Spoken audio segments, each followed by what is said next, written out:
Hi, my name is Chet Davis, and this is an introductory video on how easy it is to use EasyPower for creating one-line diagrams, automated design, short circuit, protective device coordination, and arc flash hazard analysis. We're going to start off creating a one-line diagram with simple mouse clicks. I'm going to left mouse click on this utility, left mouse click again in the drawing area. You can see it snaps to grid. I'm going to grab a conductor. We'll left mouse click, drag and release, and we'll say that this is a 13.8 kV conductor in this wizard, and then it snaps in a connection point or a bus. And what we'll do now is grab a transformer, two-winding transformer, left mouse click, snaps in the high voltage bushing terminals of the transformer, and then on the secondary side we'll put the low voltage busway, and we'll make that 480 volts. Say OK. That snaps in the secondary low voltage bushing terminals, the busway into the switchgear lineup. So we'll grab a low voltage switchgear lineup, and we'll make that with a main 480 volts, low voltage power circuit breakers. We'll say 3 motor control centers connected with conductors down to MCCs, and that creates that for us. And then we'll just left mouse click, snap that together, and there in 6 or 7 mouse clicks is a typical unit substation that you would find in any industrial or commercial type facility. What we want to do now is add some load to the motor control centers, and then what we'll do is we'll have Smart Design completely automate the design process by sizing all the equipment per NEC code requirements. So I'm going to left mouse double click on this motor control center. I'm going to go to the description tab, tell it that I have 2 buckets, and you can have as many buckets as you choose, but in order for this demo we're just going to keep it small. I'm going to make the first group less than 50 horsepower motor group, and then we'll have a motor with a time current curve. Now I'm going to click on this motor spec tab. I'm going to slide the cells over, and I'm going to put, say, 150 horsepower of group motor, low voltage motors, and then I'm going to click on this data button for the larger specific motor with the time current curve, and I'm going to say this is a 200 horsepower unit, 240 full load amps, short circuit ANSI code greater than 50, X over R ratio of 12, and then I'm going to slide over to the protective device starter information, and I'm going to size the conductors and the breakers for this 200 horsepower motor. So I'm going to right mouse click, auto size, tells me the row was successfully sized with a mag brake, GE mag brake TJC 400 amp, interrupting 30 kiloamps, and now we're good to go. Also notice if we slide this over, you can see that the conductor was sized, the conduit run, and that type of thing. So what we'll do now is just select OK. Now what I'm going to do is, in the essence of speed, I'm just going to copy this to the other MCCs. So I'm going to right mouse click, copy, left mouse click, press slide release, right mouse click, paste, and now that information is in the other motor control centers. Now that we have the MCC's load documented, what I'm going to do is come up and grab a high voltage breaker for this feed. And there's some other features that we have. Let's go to Insert, Subsystem. I'm going to grab a Basler 851 relay system, and I'm going to highlight that and just drag it over and snap it in. And so there's the 851 relay system.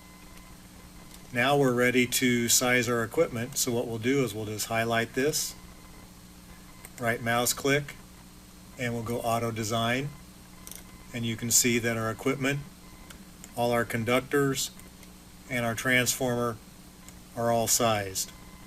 And now we're ready to go analyze the power system.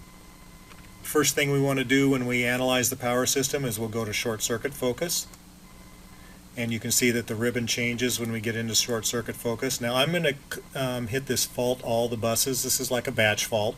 When I select that, all the different buses are faulted, and you can see here's 26 kiloamps, 20 kiloamps from the transformer, and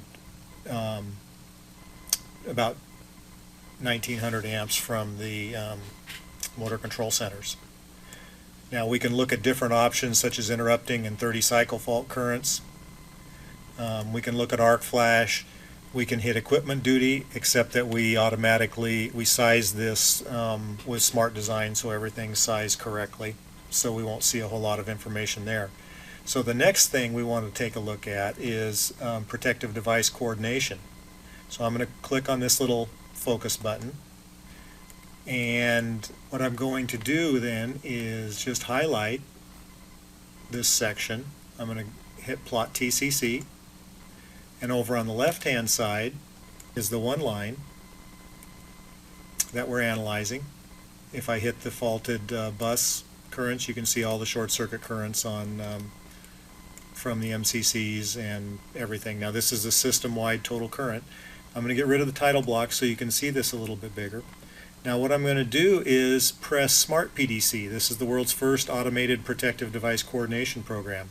Now you can see that this system is not selectively coordinated. When I click on this button, it's going to selectively coordinate everything, and I'll just drag these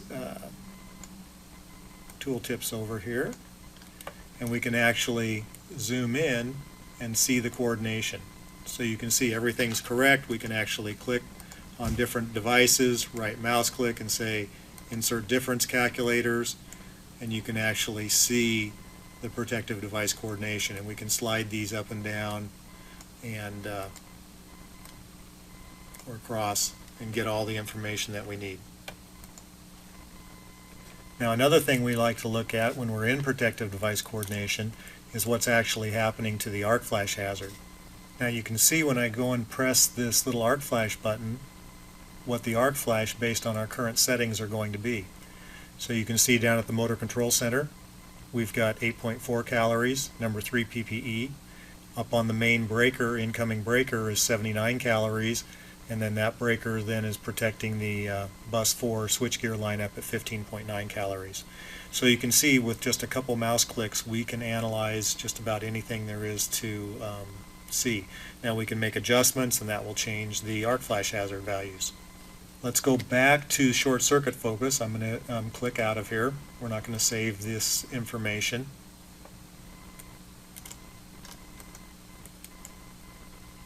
And if we go and press our fault all the buses based on short circuit focus, you can see here are our values for the different parts of the system. And if we go to our arc flash hazard report, we can say, okay, let's go get a report. And you can see all of our different values. What's at extreme danger. The pink shows that the 85% rule was used, and then we can just click on a particular item and we can view our arc flash hazard label. So you can see this gives you a really quick and easy way to create your one line, get all your arc flash hazard results, your protective device coordination, and your short circuit results. There's many other features in EasyPower, including dynamic stability, transient motor starting, harmonics, power flow, elevation schedules, multiple drawings, but this gives you a quick overview. Thanks for taking the time and looking at EasyPower.